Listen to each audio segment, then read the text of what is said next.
What's going on? It's your boy Coach. We are on day 62. And yeah, I think I got a little sleep last night. I had to change my strategy up just a little bit yesterday because I was pretty dehydrated and lack of carbs. I really just felt bad. My body felt flat. And so I talked to my trainer and did it's sort of it comes in a, I guess, carb cycling kind of category, you could call it. And so kept the fluids really low yesterday. Kept the carbs low up until my last meal, I guess. But really, it was just 1,000 calories of dry Cheerios with no milk, no water, no nothing. So I had a tiny sip of a Diet Coke after I was done, so my mouth wasn't completely dry.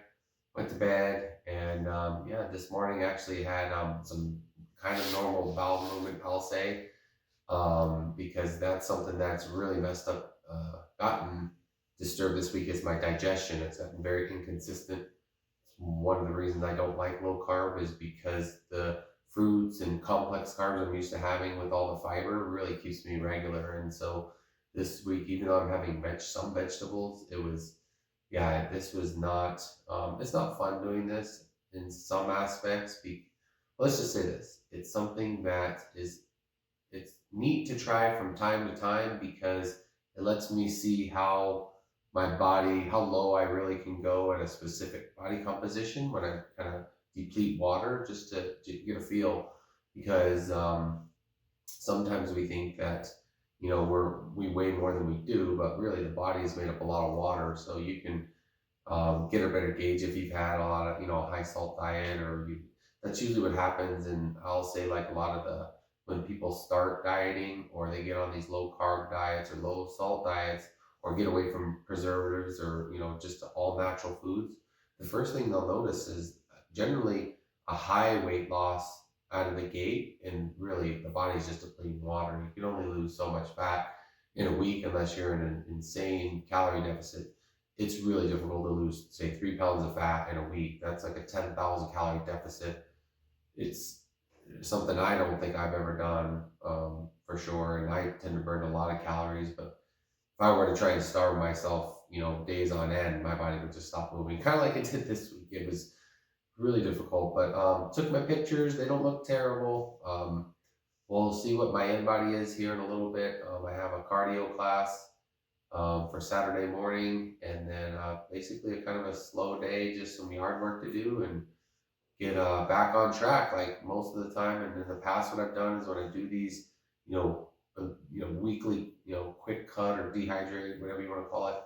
I'll have to, really have a high binge or refeed or be looking forward to something like cookies or pizza, real pizza, not the cookbook pizzas, things like that. But yeah, today I'm actually looking forward just to getting back to my meals. And I think one of the reasons is my body fat is higher than let's say set point, if we're gonna go with that. So my body, even though I'm hungry, I'm just looking forward to getting back to just a normal balanced meals. So really just looking forward to that. I have everything ready to go for today and tomorrow.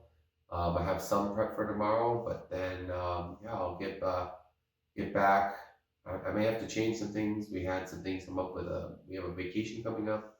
Actually, I have two trips I'm taking in the next 3 weeks. So I may have to modify how this the vlogging goes and how the days work, and maybe take a quick break. So anyhow, yeah, that's so overall. I guess I could call it a success for the week, especially since I'm not going to go binge today.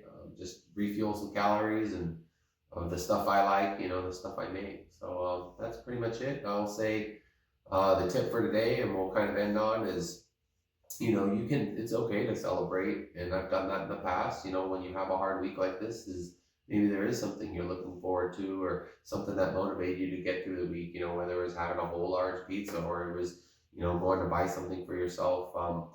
As you get to the end of a transformation, and this was only, like I said, that for me, a midpoint, but even midpoints can be, I guess, rewarded or just to give yourself some encouragement, some motivation to keep going and to continue on the lifestyle you started building. So yeah, it's okay to give yourself, a pat on the back or a good job, and don't always look at the negative side of what you failed to do, but really focus on what you did do well. So that's what I'm going to leave it at for today, and we'll see you tomorrow.